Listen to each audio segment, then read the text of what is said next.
May I respond, Your Honor? Two things. One, this notion of goading into a mistrial and don't do something is not anything that I can respond to, because that is wholly wrong.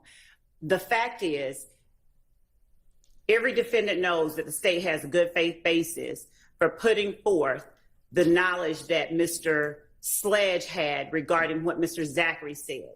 Mr. Shart's words to the court seem to suggest that for some reason he believes Mr. Zachary, we won't be able to procure him. He's under subpoena. They know that he is, and we have served him, and we have every intention that he will be here. He is not, he's out of the hospital, I'll put it that way.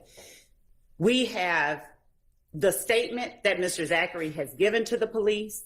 We have served it. They know what he said. Mr. Shart is well aware what Mr. Zachary said about his client.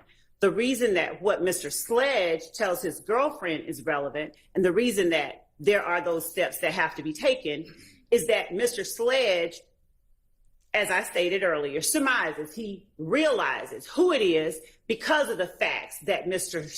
Zachary shared with police, that police then told about under the label of witness number 2 at the preliminary hearing.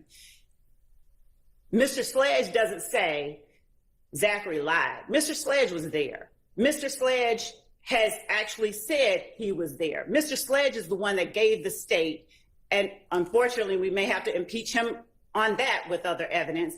He's the one that gave us the statement, we met up and Thug gave us money to lay low.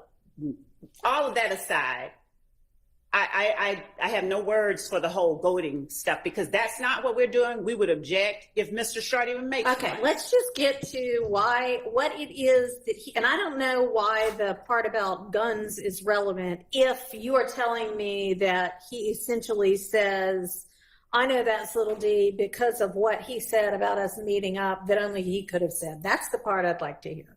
And that's the part that might be admissible as a prior inconsistent statement. So let's hear that part. Thank you. That's enough. Okay. That's enough. That's enough. That's enough. That's enough. Oh, is that enough?